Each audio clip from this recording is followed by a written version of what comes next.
Good morning, week 7. How is it? Woo! Can you I believe it's know, week 7 already? it's like half the season is over. Yeah. It's unbelievable. I am here along with the Commish.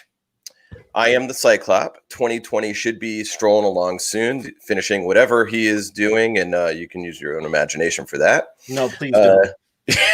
Yeah, you're right. So we are in like the middle part of the season, right? When certain teams they feel like they're out of it. Maybe they were out of it. They've won a couple, like me, and they're kind of back in it. They're right in that wheelhouse, and so you're trying everything you can to do your pickups, do your trades, whatever it is, and get back in your fantasy season. Other people maybe are headed in the other direction. Maybe they started off strong, they're having injuries, and they've fallen back a little bit. So we got a call already, Brad. Got a call. All right. Let's bring him in. Let's do it. Is this Kenneth? Yeah, it's Kenneth. What's going on, Kenneth? How are you today? Oh, pretty good. I'm on quite a bit of a roll as far as my fantasy team. That's good. You're welcome. I won 5 out of 6, and I played 4 straight. Wow. Nice. Lost since week 3. Nicely done. Anyway, I'm in a bit of a quandary. It's a 12-team PPR. I do have Giovanni Bernard starting. Should I stay with him? Yes. Or should I go to I do have Gronk, DJ Moore, and Justin Jackson available on my bench. No, with Joe Mixon out, and they're going against Cleveland, not a very good run defense. You go with Bernard; he should be seeing 90% of the snaps today, and I'd be hard pressed to start any of those 3 guys over a guy who is going to get the lion's share of the touches in that backfield. I agree. I got nothing else. I agree here. Definitely go with Giovanni. Yes. All right. Thanks, guys. All right. Thanks for the call. Great week. Keep on that roll. All right. So you were saying. Anyway, so in this year of injuries and COVID, and this week we have people on the COVID list, right? You have Emmanuel Sanders. So, excuse me. We're going to stroll through here. We're going to take your calls. We're going to take your messages. Give us a call at 772-800-BUZZ or 2899. Send us your messages, your sit questions, your whatever you have going in. We're at 11 o'clock, so we're 2 hours from week 7 kickoff. So we are excited. Sorry. No, what we're going to do is jump into our So before we get to the updates, because I know we're going to do updates. We're going to do start 'em, sit 'em today. We're going to take your questions. If you have a call, give us a call. If you have a comment or you have a question about your team, who you should start, call us, comment, and we'll get right to you. But before we start, Brad, I don't know if you know who Craig Robinson is. He was the actor who was in The Office, and it's his 49th birthday today. And I wanted to talk about, or at least give you my Mount Rushmore of Craig Robinson movies. I'm going to give 3 of them. And if there's anybody else that thinks that there are better movies that he's been part of or made, let me know. But number 1 on the Craig Robinson list has to be Hot Tub Time Machine. Really funny movie, and he was great in that. Second is Pineapple Express. And then third is a movie that you all have never heard of and probably have not seen. It is a black comedy. It is bizarre, but it's called An Evening with Beverly Luff Lynn. Those are my 3 Craig Robinson movies. And if anybody has others that they think should be in that top 3, I just wanted to throw that out there. So I will say Hot Tub Time Machine. I reference that movie all the time. It's a classic. Yes. I mean, absolutely. It just is at this point. I never really honestly liked Pineapple Express. Let me ask you, when was the last time you saw it? Probably in 2008 when it came out. Yeah. I think you should give it another shot. Okay, maybe it's different now. Maybe it has different meaning. Yeah, but yes, he's a blast. He's funny. I'd have to look through, but he's been in some other things that I've that He's I've been in a liked. lot of stuff. Yeah. And he was also the voice of the Grits in Sausage Party, which are just hilarious, but I don't know if that counted. That's why, if I was ranking the movies as opposed to his performance. Okay, enough of that. Let's get into the updates. Is that all right? Do you want to? Absolutely. Let's move right into them. So we see who's in, who's out, who's questionable, and hopefully by the time the show's over, we'll know more information. Okay, so we already heard from one of our callers, Kenneth, that he's starting Gio Bernard today, and that is because we know that Joe Mixon is out. But not only is he not playing today, but it was reported this morning that he is now listed week to week, and he could be in danger of missing next week's game or even 2 or 3 games after that. Thanks. So if you have Bernard, keep him. If you don't have him and he's available, you have to pick him up. Another report that just came out about a half hour ago, Michael Thomas, he is actually in danger of missing this week. And I know he's only played the first week when he got few hurt. Minutes. Yeah, and then he was supposed to return week 5. He gets in a fight, right? Then he gets put on the sideline because of the fight. Now he hurt himself in practice, has a hamstring injury.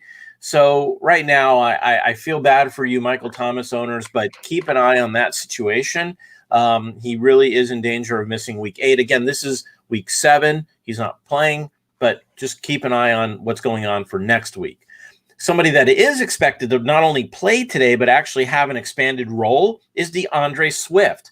Now, I know a lot of people out there are trying to stream and pick up Adrian Peterson because of his penchant for getting the ball in the end zone. But if you have the opportunity between the two of them, you got to go with Swift. Last week, broke out big time, 123 yards, 2 touchdowns, but he only saw 38% of the snaps. So expect this week for that number to go from 38 to over 50. Aaron Jones, guys, game time decision. I hate these game time decisions for people that have Aaron Jones. Try to have an alternative ready to go, whether it's Jamal Williams, A.J. Dillon, or just somebody that you can fill in that spot in the event that you hear last minute that he is not playing. Somebody that's going to play today, but it might be his last game, and that's actually Gardner Minshew. He's actually on a very short string right now. He's been struggling. If you look at his stats, you're like, 11 touchdowns and 5 interceptions. How bad is that? He's lost 4 fumbles over 6 starts. He is not leading the team the way that Doug Marrone wants him to lead the team. So, and also they're in right now the sweepstakes for getting Lawrence. So, quite frankly, if you have Gardner Minshew, make sure you have somebody else because today may be his last game. But for sure, he's going to have a movie career, right? I mean, Starsky and Hutch is, if they make another Starsky and Hutch, he's right in. That's true. Curtis Samuel, for people who picked him up, he is expected to play today. Robert Tonyan, we all know what he did. He just broke out like crazy in week 5. Week 4. Then he had the bye. Then he came out in week 6 and laid an egg in week 6. So, but right now he is, and there was question about his injury, whether or not he would play this week. He will play this week. I don't necessarily expect him to have a great week, but realize he is playing the Texans defense, which yields the 13th most fantasy points per game to tight ends. Last week, they gave up 113 yards to Anthony Fisker. Jamison Crowder, not expected to play today. If you have a Jet, I have nothing else to say to you. DeAndre Hopkins, expected to play. Sam Darnold is. That's right. DeAndre Hopkins is expected to play against the Seahawks. If he does play, man, he's going to have a 500-yard game. The Seahawks defense is just putrid. We'll talk more about that later. Justin Jackson, he is expected to play against the Jags today. Julio Jones, somebody that you never know from week to week what's going on. It was reported that even though he was limited in practice this week, he will play today against the Lions. If you have Julio Jones, start Julio Jones. We were talking before the show about Robert Woods. He had that groin injury in practice. He did have limited practice yesterday, but will be available to play Monday night against the Bears. If you have Robert Woods, I would start Robert Woods, but just be ready to hear in case that there's a problem. And that's the major updates right now. Of course, I could go on for a half an hour about news that's going on in the NFL.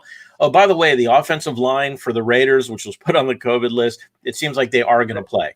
So we should be good if you have Jacobs, not to worry too much about that. It looks like except they're going against the number one rush defense in the league. Other than that, they should be. Other than that, that's true. But that's my updates. And of course, if you all have any questions about any of your players, let me know. We'll give you more information about them.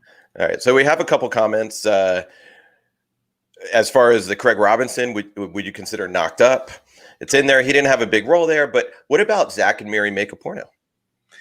The name of the movie had so much potential, and then the movie itself just kind of was like I was waiting and waiting and waiting, and it just never really hit home for me. Okay. But Knocked Up is a good one, so yeah. I wouldn't have a problem throwing Knocked Up in there. All right, so we're hearing Justin Jackson is cleared to go today. Yes, we've seen that. He's expected to play, so that's good for Justin Jackson owners. Maybe not so much for Josh Kelly owners. Although I still think it's going to be a timeshare in LA until Eckler comes back. Agreed. It just seems that Josh Kelly just can't get going. He had that one, that good week or two, right, and they just can't seem to get going. So I just don't think that he had that one fumble inside the 5 or the 10, right, that third week, I believe, or fourth week, and since then it just hasn't. It's something happened. It deflated him there. So we're going to get into some stardoms and situms. 2020 should be coming along any minute, and he's going to do quarterbacks. We're going to do running backs, wide receivers, and tight ends. Send us your stardom and situm questions. Yeah, I want to hear from you guys. Okay. or give us a call at 772-800-2899, and we will also answer your questions.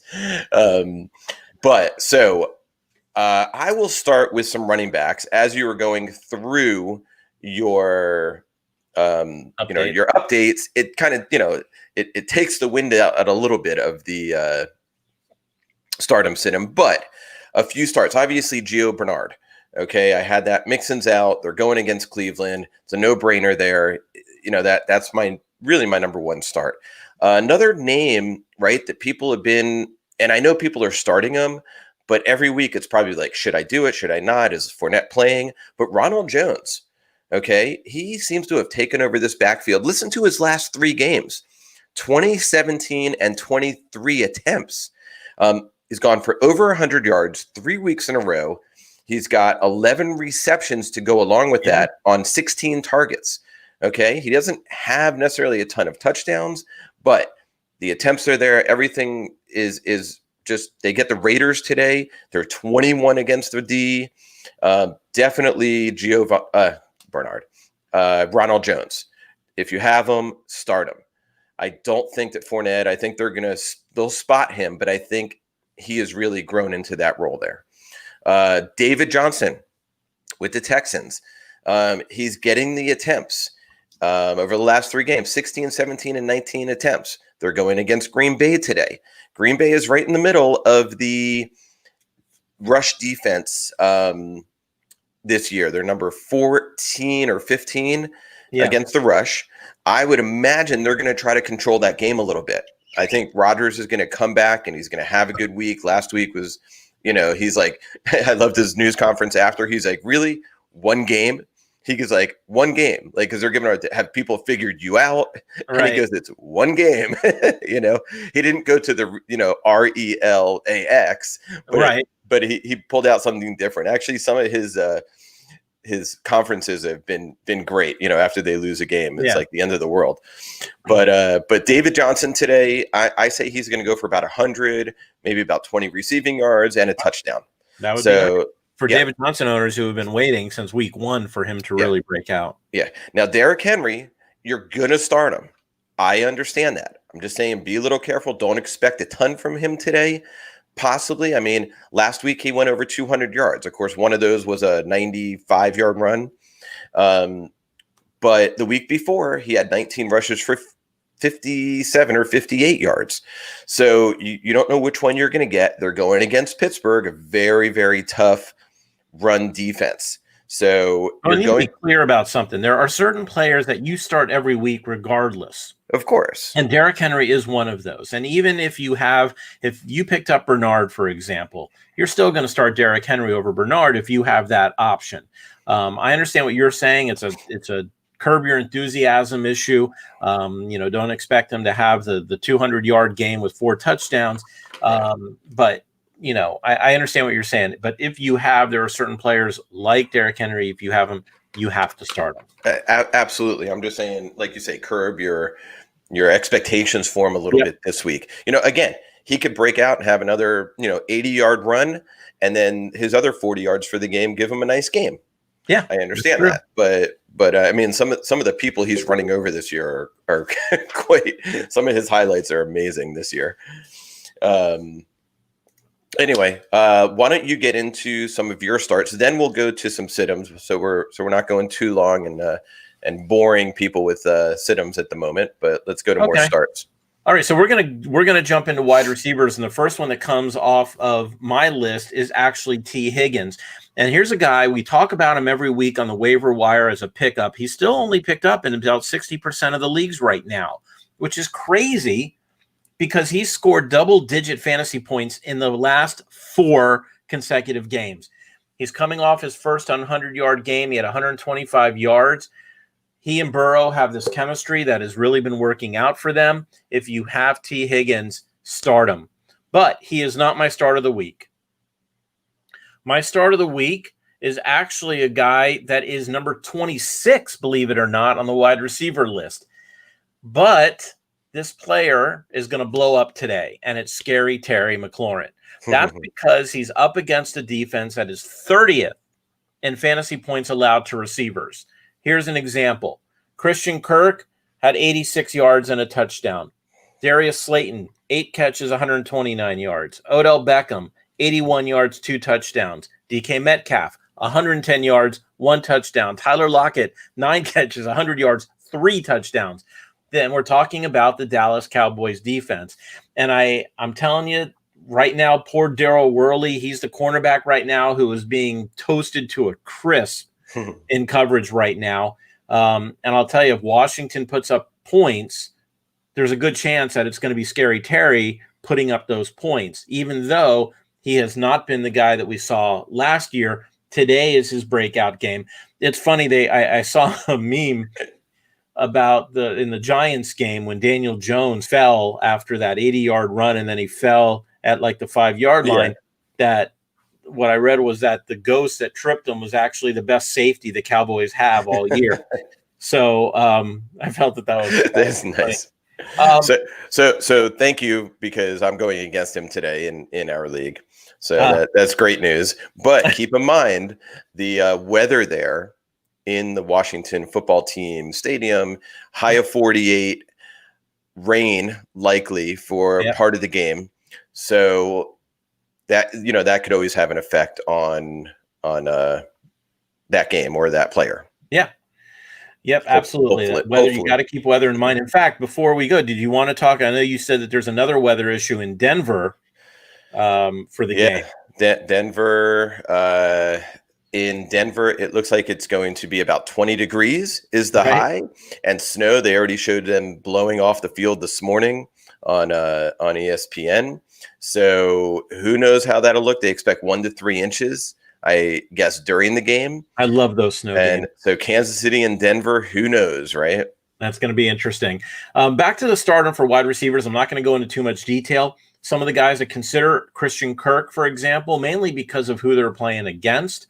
I also think because they're playing against the Seahawks, by the way, who is actually dead last in opponent plays per game. So if you have Christian Kirk, now's a good time. Robbie Anderson, guys, right? He's overall 18th wide receiver. He settled in as kind of a wide receiver too. But right now, he hasn't scored any touchdowns, though. Right. I think that stops today. I think he's going to get touchdowns today against the Saints. If you have Robbie Anderson, he's a start. Also, someone to think about is Mike Williams against the Jaguars. And it's amazing. Mike Williams, I've seen dropped, and not even on people's teams. Yep. Not even on people on a roster in leagues. It's amazing. Yeah. Morning, guys. What's up? Hey, 2020, what's happening? Oh, it's another fun day of football ahead of us. All right. And let me just mention, if it's okay, real quick. I have two sits that I think are important to talk about. This is somebody, and this is going out on a limb, guys. But it's somebody if you are struggling of whether or not to start this person. He is going up against the league's best pass defense. Does anybody want to take a guess what the league's best pass defense is? I believe that's the Chicago Bears. I believe you're wrong. It is actually the Washington football team, guys. Oh. And the Washington football team plays against the Cowboys and CeeDee Lamb.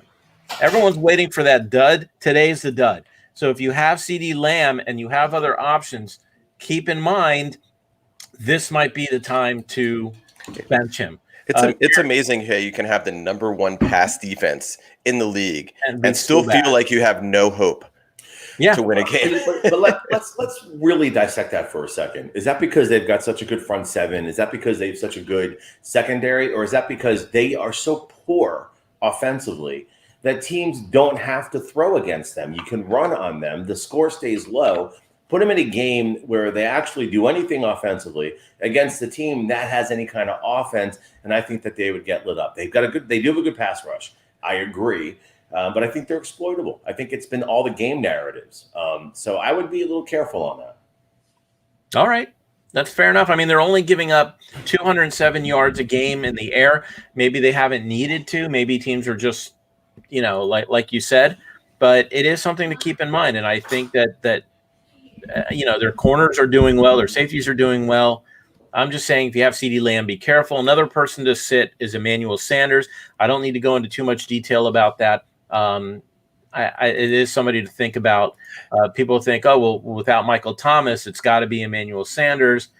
I don't think today is the day. Oh, so he is playing today? Okay. No. Yeah, I think he's not playing. No, Emmanuel. I said, even though Thomas is not playing. No, Emmanuel Sanders. Last I saw, he wasn't playing. I guess he is playing. He's out on the COVID list. Yeah, he's not playing. Okay. All right. Definitely sit him. Yeah, definitely sit him. No, I just thought I heard something different maybe. He was, yeah. Okay. All right. Okay. So before we get to 2020 and his quarterback starts, give us a call, 772-800-2899 or 800-BUZZ, or send us your comments, your start and sit questions. And 2020, how you been? I'm good. I'm good. Do you want to tell us what you were doing this morning, or should we? Is it better off that we not know? Untold story. But thank you. Okay, appreciate that. Excellent. But I'm glad everybody gets hemorrhoids. It's okay. I was actually going to change to a standing desk because of that, but we'll go with what we have for this. By the way, that's like the new biggest rave. You've seen those, right? It's pretty wild. I've been doing that every show we've done this whole year. Yeah, well, it's because you have hemorrhoids too. All right, so not anymore.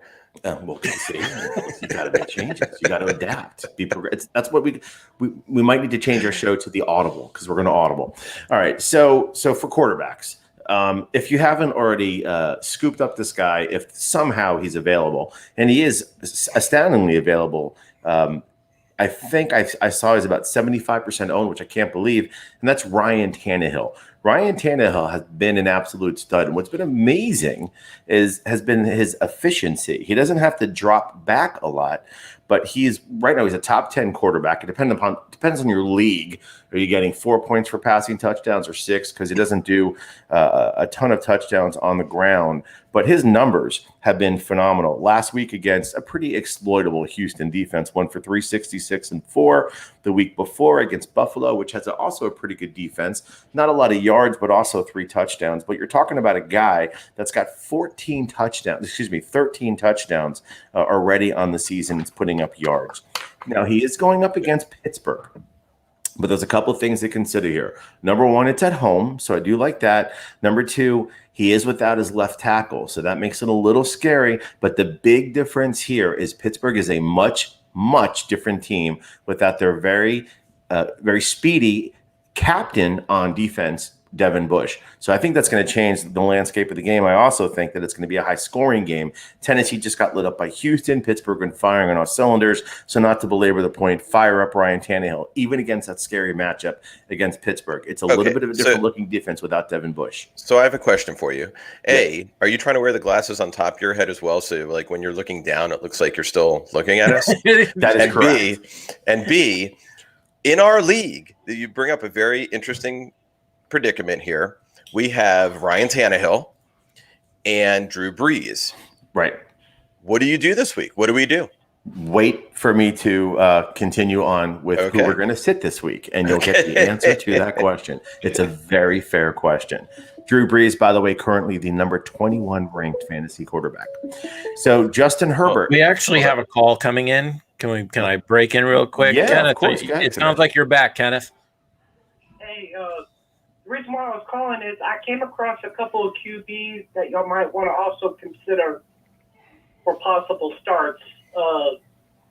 Andy Dalton, he's owned in like 16% of leagues, and Kyle Allen of the Washington football team, he's only owned in like 3% of leagues. Well, you bring up a good point. They're interesting options, but I have a lot of other quarterbacks that if they're on your roster, I'm probably going to put ahead of them. Now, if you're struggling because that's all you have, Kyle Allen is kind of like a Jameis Winston type. He's going to air it out. He'll get you some touchdowns. He's going to get you some interceptions, though. But if stay tuned. I think I certainly love the input. Viable starters in 2 quarterback leagues for sure. But I think if you're in a 10 or a 12-man league, and there's still some guys possibly out there, I might have a few guys that I put ahead of them. Starting with Justin Herbert, and we talked about this on Kenneth. Show. Yeah, Kenneth, thank you so much for the call. Great input. And before you get to Herbert, I just want to raise my hand and disagree with you on Ryan Tannehill. I don't think today is the day you start him. I have him ranked outside of my top 10. I even have him ranked outside of my top 12 today. If you have another quarterback, I think there's others out there that I would start. Right, and again, remember, we're talking about if you have Aaron Rodgers and Patrick Mahomes and all these other guys that are out there, you're going to start them. But these outliers, these fringe guys, which of these fringe guys are you? We're not going to go the obvious starts. And I agree with you. I don't like the Pittsburgh defense, but I think without Devin Bush, we're going to see how that rolls. But I'm starting Brady, Roethlisberger, Cam Newton, Herbert, Stafford, Ryan, Watson. I'm starting all of them before Tannehill. Well, Watson, that's a must start. So that's not even on. That's Aaron Rodgers, Josh Allen, Patrick Mahomes, Kyler Murray, Russell Wilson, all must start. And that's 13. Right, but those are all already.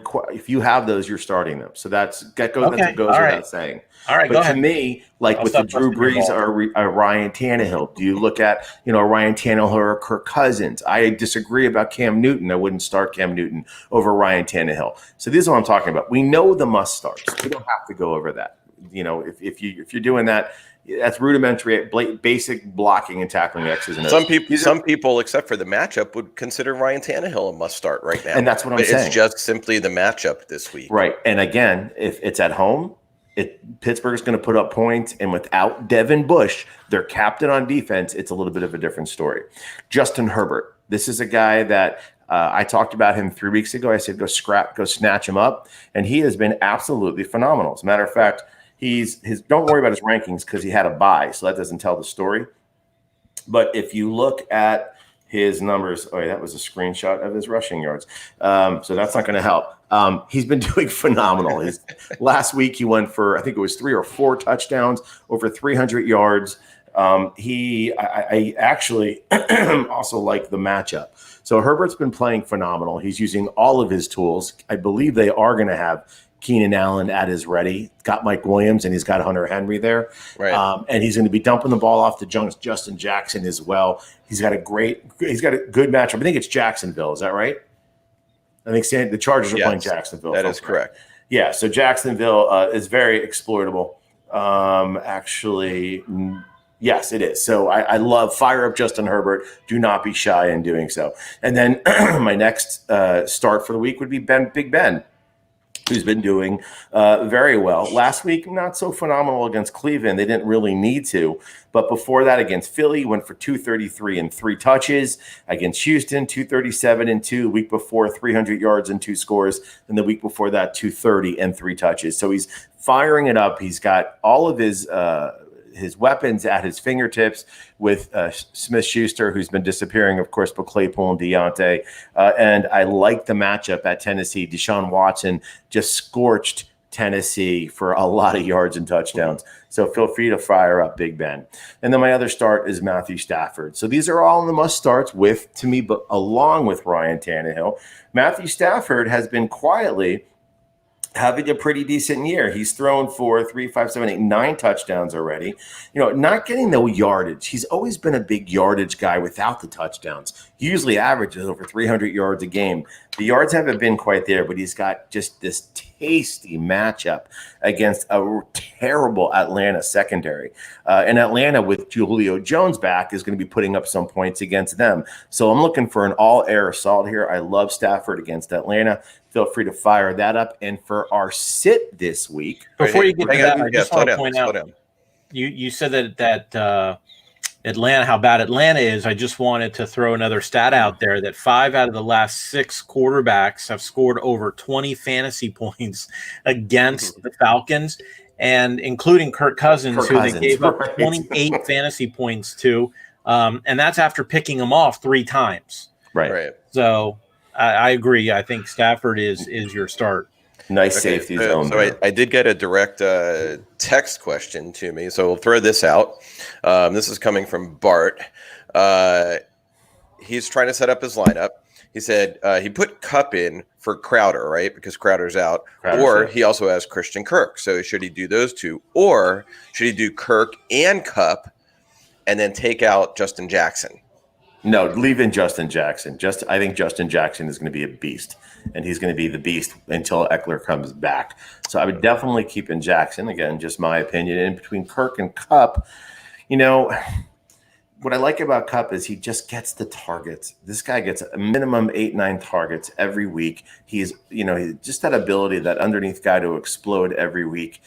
Kirk is that deep ball guy. He's got a very tough matchup this week. I know. He's got a tough matchup, and Kirk actually has a very good matchup. But, there are certain players, and I was talking to Cyclops about this before, that you start every week. Right. I believe that Cooper Kupp is one of them for right now. I don't think he's hit that Tyler Higbee, get rid of him. Or Juju.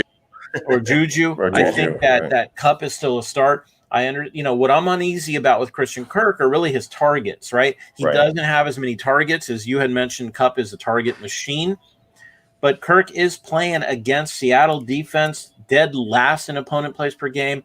They gave up, to Adam Thielen, Devontae Parker, Michael Gallup, Cedric Wilson, Amari Cooper. I mean, the list goes on and on and on of people that have given up, over 100 yards to. And you imagine they're going to have to throw to keep up in that game, or at least score some, points. So, I want Bart. If Bart can text you if he's listening, I'm curious who his other running backs are, because if he has other options, I might even consider starting both Kirk and Kupp over Jackson if he has 2 other running backs. I'm just throwing that out there. All right, I will. All right. I'll see if he gets back to me. All right. All right. My sit this week is Drew Brees. It's hard to imagine ever sitting Drew Brees, especially going against Carolina. But this is sneaky with Carolina because Carolina's pass defense is not terrible. They're the 13th ranked pass defense, but they're the 20th ranked rush defense. So I see this as a very heavy Alvin Kamara, Latavius Murray game. He does not have Michael Thomas. He does not have Emmanuel Sanders. I mean, you'll see Jared Cook and Traquan Smith getting involved in the action, little Tyson Hill as well. But I just don't see this as a big numbers game for Breeze. I think they're going to control the game, run the ball a lot. You're going to hope he's going to dump it to Kamara and he'll do some yards, take it off for some yards after the catch. But this is the week you're going to want to sit Drew Brees based on the matchup and his lack of weapons. We have breaking news, guys. Aaron Jones has been determined as inactive this week. Okay. So if you have Williams, if you have A.J. Dillon, Williams probably will get more of the carries. It probably will be a shared backfield. But if you have Aaron Jones, he's not going to play today. So look for alternatives there. I would definitely say Jamal Williams there is going to be, I would say, it'd probably, I would imagine like a 70-30 type split. Yeah, possibly. And they go against the Texans, right, who give up about 6 yards per carry. So, look for that to be a potentially run heavy game to now. They get, So that's an interesting question, and you guys kind of already just answered it, but I'd read a little differently. What I had read is that they're looking at A.J. Dillon's going to come in and kind of assume the Aaron Jones early downs role, where Jamal Williams is going to assume the passing downs role. Now, I read that in one article, similar to what I read about what's going to happen in San Francisco. They really liked how Jermichael Hasty looked last week when he came in to spell Raheem Mostert, and I was curious what you guys – what your thoughts were on that. Do you play McKinnon or Hasty in this week? Because McKinnon flourished when Mostert was out. But now with Hasty, and they're talking about him having the early down work and McKinnon coming in for the third down and passing back work. So all right. So I didn't do my sits on running back. So let me give you a couple of them real quick. I did my starts. Then we went into wide receiver and then QB. But McKinnon is on my sit list. And the reason is they brought in Hasty at the end of the game last week, the fourth quarter, and he looked good. Mm-hmm. And he was running hard. I picked him up on my team. Do I start him this week? No. Now you have Wilson, who looks to be active. He's going to play. McKinnon had 6 rushes. I think it was for 18 yards last week. They just can't be that happy with him, or they would not have taken him out at the end of that game. Look for Wilson. I think it's going to be all 3 of them. I don't think any one of them, unless one of them, it's going to be a committee. Yep. Who's going to be doing the best? Who has that spark today? And that's who it seems will get the lion's share, or at least more of the rushes there this week. I think they'll try all of them and see what happens. But I would sit McKinnon this week. Also, another sit. I know that no one's going to believe this, but Robinson in Jacksonville. Of course we believe it. He's go ahead. I probably for the reasons you're about to explain. Yeah, his carries are but everyone, it's on people's minds. He started off so good. Right. The last 3 weeks, 17, 13, and 12 rushes. 48 and 29 yards the past couple weeks. Right. The only thing that's really saving him are his catches out of the backfield. He gets 4 and 5 a game. Some can go for, some days it can go for 20, some days go for 50, but he's going against a tough Charger defense. I think the Chargers will score against them, and they're going to have to pass. So you're going to see his rushes also be in that same range, 12 rushes, maybe 25, 30 yards. Then if he has the catches, it could save his day. But if you have another option, pick another option except Robinson. But with Chris Thompson out, and I know they got Ozigby, if I'm saying that right, back, if they are going to be in catch-up mode, if you're in a half-point PPR or a PPR league, and you can get those 6-7 grabs out of Robinson and 1 touchdown, you're happy. That's 6-7 points right there. Yeah, I agree. But I think your catches are, he's going to be a 4 or 5 cap on his catches. And I just think with Cole and Chenault and, there are other receivers Shark, I just don't see him getting enough to make it worth it. Like I said, if he's your number 2 running back on your team and you have other guys on bye and this and that, start him. But if you have another option that looks a little better, start that person instead. All right. Anyway, so I think we have tight ends left. So if you give us a couple of start and sit tight ends real quick, 2020. Of course, give us a call, 772-800-2899, or send us your messages, and we'll answer your start and sit questions. So go ahead, give us a couple of tight ends. All right, so my starts this week, we're going to start with Robert Tonyan, who did not have a good week last week, but a lot of that had to do just with the Packers being completely shut down by, to me, what I think is one of the best defenses, if not the best, then that's Tampa Bay. They are operating elite. But I love Tonyan. He gets the targets. Favre. Aaron Rodgers loves him over the middle. He's got also a fantastic matchup at Houston. Here we go. Aaron Rodgers is got a lot to prove. He's got a Drugs are bad, okay. So don't do them. So Rodgers, I think, is going to use him early and often. He's getting a lot of the targets. He's the second go-to receiver on that team. So feel free to fire up Rob Tonyan with all cylinders rolling. We talked about this guy last week. I said pick him up and play him.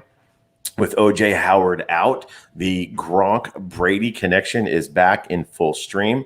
Last week, he had 8 targets, 5 grabs, 78 and a touch.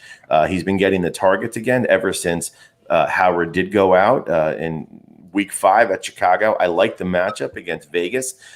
Derek Carr's been slinging the ball all over the place. I believe it's going to be a high-scoring game, and I think you're going to see a heavy dose of Gronk in that offense. And Vegas, the Raiders, their pass defense is pretty exploitable. They give up a lot of passing yards, so feel free there. Noah Fant is back, and even better than that, so is Drew Lock. So when Fant was playing, and he's been a little bit injured, with the backup quarterbacks there, the numbers were not quite as good. With Drew Lock in under center, Fant's been pretty much his favorite target if you look at the targets. So I actually do like the matchup this week going against it's at New England. They have a really good defense, but I think what Fant's going to be Locke's going to be doing is looking for Fant early and often. It seems that him and Patrick are his 2 favorite targets. So I don't love the matchup, but I like it, and I think you can feel comfortable there. The Broncos actually play the Chiefs. What did I have? And excuse me, that's right, Kansas City. No, at home. No, What's that's that? right. Yeah, and we were talking earlier. The weather there, it's going to be 20 degrees and snow is what they're calling for. Mm-hmm. So that actually could bode well for the tight end, right? Because you're looking for those safe underneath routes, exactly. And right. Right, it is at home against Kansas City, so I love it. And my sit this week is actually your guy, Commish, and that's Tyler Higbee. My guy. What's he's that? He's not on my roster anymore. Not anymore. I'm just saying. But I mean, he has a total of 3, 5, 8, 10 catches over the last 4 weeks combined. And I believe in those 4 weeks, he's put up barely over 100 yards, maybe a little more than that. So I'm sitting Higbee. He's also a little banged up on top of it, so that doesn't bode well. Guy's a talent, but he's just not doing it right now. So I would fire up other tight ends if you have them available. And those are the tight ends for the week. Cyclops in 2020, I wanted to talk to you guys or ask you about something that's been happening this week. We saw that Dez Bryant is now back in the NFL, and we know that Antonio Brown has signed a contract with the Bucs. So I'm curious about 2 things. First of all, do people go out and pick up Dez Bryant and Antonio Brown or Antonio Brown? And if they do, how do you anticipate? What do you think these players are going to do? All right, so Bryant, I don't know. He's just been out of football for so long. So it's only 3 years. Okay. And Antonio Brown, he's rested. It's 100% who's on your roster. I mean, if you're rostering guys that are just, I don't know, Marquez, Valdez Scantling, or, anything in that range, guys that you're not playing, they're way out of the top 30 and 40. Take a flyer on Brown. I wouldn't go nuts. I made no stab at him in any league that I'm in because my bench was filled with players that I actually do want to keep. But if you're holding on guys like that, like a Dearness Johnson and a Duke Johnson, take a stab. And I wouldn't have gone crazy. I would not have spent a lot of fab money on Antonio Brown. I've seen Antonio Brown get picked up a lot. I think that Evans and Godwin, both of them in that offense have, because of injuries, it's kind of a week to week with both of them. So they pick him up. I mean, why is that bad to have an Antonio Brown on your team with Tom Brady, who he has a very, very small history with, right? Just the one game against the Dolphins, I believe, where he had a couple of touchdown catches from Brady. You add a talent like that on a team that has these other talents. So imagine having Evans and Antonio Brown as your wide receiver. But we're not talking about you add Antonio Brown. That's without consequence. That's an easy thing to say yes to. The question is, who are you dropping to get him and how much money I'll give you an example because I picked him up in the league that the three of us are in. And I dropped Jerry Jeudy. And my expectations for Jeudy coming in at the beginning of the season were very high. He had, I think the first game he was okay. He had another game where he had a long catch for a touchdown, and that was the only thing he did that entire game. Right. And that's been it for Jerry Jeudy, lock or no lock. I felt that Antonio Brown has the potential, at least a higher ceiling than Jerry Jeudy at this point. Right. So it was worth it for me to drop Jeudy and pick up Antonio Brown from waivers. I didn't spend a penny on him. But my concern is this, guys. Only 3 times in the last 24 games that the Bucs have played have both Evans and Godwin been in the top 10 of the wide receivers. My point is it's like either, they were drafted. Either one or the other, right? Right. So adding Antonio Brown, what is that going to do? And will Antonio Brown be the focus or take away from Evans and or Godwin? I don't know the answer to that. And it's going to be interesting to see and to watch and to find out. I can drop him without a problem. But didn't Des Bryant just sign on to the practice squad? He signed on to the practice squad of the Ravens, right? Who also are, they need wide receivers. There's no doubt about it. And I think they're putting him on the practice squad to get into shape to see whether or not he has potential. But I think once he comes into a game, considering what they have there in Baltimore, I think it's a possibility he might do something. How bad is the player pool if you're going to Des Bryant, who hasn't played in 3 years, and he must be, well, maybe he's 36 years old. I'm not exactly sure. But why don't they just give T.O. a call? I was just going to say, Ocho Cinco's coming back next week, Ocho too. Cinco, right. And probably Josh Gordon. So right now, the Ravens have Marquise Brown, Willie Snead, and Miles Boykin as their starting receivers, with Duvernay, Moore, and Proche as their backups. So you understand why they're making that move. But I agree. Right. I don't know, should they have tried a little harder for Antonio Brown? But it should be interesting to see about. Here's a question. You said you dropped Jerry Jeudy, and that's what I'm talking about. But let's say you had Tim Patrick, Travis Fulgham, Mike Williams, any of those three. No. Right. And that's what I'm saying. You're not dropping, and I love Travis Fulgham. He didn't have that phenomenal week last week. He did decent, though. He's got a lot of targets. Yeah. Every week, 10, 12, 13 targets, because you want to get sick or get hurt, go play wide receiver for the Philadelphia Eagles. So I think I saw a stat that said that on a per game basis, Fulgham leads the NFL in receiving. He's been phenomenal. I picked him up in like 4 leagues, and that's what I'm saying. You're not in full, so he's a must start now. That's not. But like a Mike Williams, who had a great week last week. You don't really know where he sits this week. Or even an AJ Green, great week last week is the only week that he's had that was good. I wouldn't say great. He had a well. For what he's been doing, it was a great week. Right, 8 for 93. You'll take that. You'll take 8 for 93. You're feeling like you're on you're rounding the corner. You feel like he's rounding the corner, rounding the turn. Sorry, didn't had to do that. So I'm saying you're not dropping guys like that for an AB. You're certainly not using a lot of percentage, but I hope it works out. So we've got a few minutes left. Send us your questions if you have any sit-em and stardom questions for the rest of the week, or you can give us a call at 772-800-2899. I know that, we were kind of getting into that. I know we wanted to talk a little bit about some players that you can kind of move on from for the year. Drop them from your teams, just get rid of them. I know, and I'll just throw out mine. He's not on my team because I wouldn't draft him. He was on my D list going into the year, which was Juju, and it's proving to be quite true. I think the only week he had a good week was week 1, right? And since then he's had maybe 8 catches since then. I don't know his exact numbers, but I know it's not good. But are you dropping him or benching him? You're dropping Juju Smith-Schuster, not benching him. Out. Wow. Done. Put Des Bryant on your roster. We talked about 2 of the players that I dropped that I thought had very high potential at the beginning of the draft were Tyler Higbee and T.Y. Hilton. And, with Phillip Rivers, coming in, you thought that T.Y. Hilton was going to explode and be back to how he was with Andrew Luck, but no luck there. So that didn't work. And Tyler Higbee has been a supreme disappointment. They've actually been throwing more to Everett than they have to Higbee.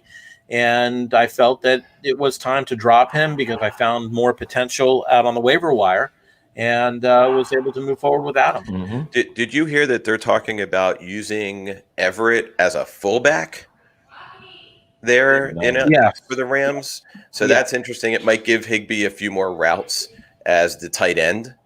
But we'll see. I know I have to use them this week in one league just because of bye weeks and some injuries. But yeah, I mean, do you have anybody 2020? Yeah, so Juju for me is his head is in the guillotine, but I have not yet dropped the axe because I'm not playing him. But it's just hard for me to let go that he might not turn it around. So to me, it's till otherwise indicated. But one for sure is Jarvis Landry, who this guy was never going to be a wide receiver one, but if anything in a PPR league, you could count on the fact that he was going to get you the 90 to 100 grabs in nearly 1,000-yard plus season. And hopefully 5, 6, 7 scores, but he's not even getting the catches now. His last few weeks, 3 grabs, 4 grabs, 5 grabs, 4 grabs, 3 grabs, and he doesn't have 1 week over 100 yards. As a matter of fact, he only has 1 week over 80. So he's been absolutely awful, and this guy actually am dropping the axe on. I hate to say that because he was an ex-Dolphin, but that's just simply the case. And then my last guy is pretty upsetting because I really thought he was going to have a halfway decent year and break out, and that's Mike Gesicki. Not only is he not a rosterable tight end right now, he's not even the number 1 tight end on the team. Yep. Not only did Adam Shaheen have a touchdown, he was targeted for another one. He's getting like 2-3 grabs a game. This is a guy that toward the end of last season was a favorite target for Fitz. And then coming in, it started looking like that was going to be the case, had a nice first week, and then it's completely tailed off. Now, what's interesting, right? And I know where you're going to go, with a new quarterback coming in, where does he sit? That changes everything. We have no idea, and you're going to love, this is a fastball down the middle. If Tua favors the tight end, we're going to find out. But you got 3 tight ends to feed there now. Even Durham Smythe is getting catches. So to me, Gesicki is, you got to show me, but I've axed him in a couple leagues. Okay. Yeah, fair enough. I mean, and these are all players that had the good weeks 1 and 2. Higbee had a great first few weeks. Juju had a great first week. Gesicki had 2 or 3 to start the season, really nice games. And then they just fall off a cliff. James Robinson, right? You're not giving up on him yet. But you're certainly, as I talked about, you may want to sit him this week, if you have other options. So, as we're getting into 2020, we were talking about it. We're in that middle of the season, like make or break it games for some people. Some people are in the middle of the pack, and you're gonna win a couple games and be right in it. Other people are trying to get back in it. So there's so much going on. Coming this Tuesday, our next show. What I'd like, I know it's kind of counterproductive a little bit, but I think we should each, and if you're listening and you want to put it together a team, you could always email us or call us or text or message us, an all injury team, because I think this year, an injury team, you have a pretty amazing injury team at the moment. Dak Prescott, Michael Thomas. I mean, any of these temes, anyone would you can make a roster with the injury team for sure. Absolutely. Yeah, I think we can make almost 3 rosters with injury teams. So I want you to work on that for the next couple days. Is there any other last thoughts going into? Do we have any other breaking news? Any other? Not breaking news, but something that I found interesting and sad. We mentioned Tua. We all know. I don't know if any of you know, but his brother Talia, Tungavaloa plays for Maryland. You thought that Tua had a tough name. His brother is a little tough too. He's the quarterback at Maryland, and last night he threw 14 for 25 for 94 yards and 3 interceptions. So he may not be the guy that his brother hopefully will be. So it's a little bit of tidbit for no reason. Kind of like that movie Twins, where you had Schwarzenegger and Danny DeVito. Right. I guess Tua, it was Schwarzenegger, and his brother might be Danny DeVito. Right. Tonight is your night, bro. Talk about night, some quarterbacks. Now, obviously, they're on bye this week, but if you had Fitzpatrick on your roster, people were counting on him, and he was their starter or maybe a bye week play, and now he's got now. He's obviously not starting anymore. Now, most leagues do not have team quarterback. I know one of the leagues we do does. So you have Tua on your roster, but you're not going to start him going into, coming up until you can see what he does as a rookie, right? Is he going to be Achilles Smith, or is he going to be, Justin Herbert? Excuse me. You're talking about the most accurate passer in the NFL right now. Yes. Just realize that. Through 2 passes. Absolutely amazing. Did you see the parallel with Dan Marino? Vinny Testaverde with his 25. No, I didn't. But and I tell you, those 2 passes were actually not easy passes. No, they were very nice passes. They were talking about Dan Marino's first 2 passes. It was very similar. They had a first down. They were showing the remarkable coincidences between Dan Marino's first 2 passes and Tua, and they aligned all the way across. That's really desperate. So. The difference, I will say this, when Dan Marino came into training camp, everybody with their jaws dropped. Nobody really could believe the things that he was able to do, and the velocity and the quick release. They knew from the minute he got to training camp that he was going to be special. With Tua, we haven't seen that. In fact, the reason that he didn't start the season was he really didn't have great scrimmages. Yes, he was playing with the second and third team for the Dolphins, so we don't know what he would do with the first team. But my expectations as well as hit, just giving him more time with the injury. Right. But the good news out of camp was that he kept improving, and that's important. They said he kept getting better and better. I don't expect him to be Marino, but I'm just saying because we're talking about the comparison. But something interesting, the news on Herbert out of camp wasn't anything fantastic. It's he looked good. He was okay. It wasn't anything that was jaw-dropping. What he is doing in the league right now is jaw-dropping, Justin Herbert right now. Yeah, and if Tyler doesn't get punctured, we still may not have seen him. That's right. We don't know. That's right. You think Herbert was paying off that doctor maybe? The deep state? Wouldn't you? Yeah, probably. Yeah. So anyway, so here we are going into week 7. Should be a fun week. Lots of storylines going on, some weather issues, all of these things to keep an eye on as you're starting and putting your lineups in. Any last words from Commish 2020? Football starts in an hour. Let's do 1 hour. We are 1 hour away from kickoff. Dun, dun, dun, dun. I know. I mean, myself, I have lineup questions to put in, as we talked about, Breeze or Tannehill. Right now we have Breeze in the lineup. No, we have Tannehill. Oh, in the SIF league. Yeah. Oh, sorry. I have Tannehill and Breeze together in another league, and I actually have Tannehill in. So, I just want to say one thing that we kind of take for granted, and this is just for me having a moment of gratitude. Our Finns aren't playing. And, for us, 28, 29 years ago, you don't have your team in on a Sunday playing, although they didn't really have buys then, did they? Or your team was terrible. It sucked. But, we have our guys on bye. Yet the excitement is still in the air. I have that nervousness, not total butterflies, but that eagerness, that anxiety of, oh my God, it's kicking off at 1. How am I going to do in my leagues? I just have a gratitude for the sport that even over the last 20 years, our Dolphins have been terrible, and we have this. So, did you just call fantasy football a sport? Yes, it's a sport for this aspect of the sport for us. So it's just great. It's a mental sport. It's the herd mentality. So just without our team playing, it's just how awesome that we have this. Very thankful for this aspect of football.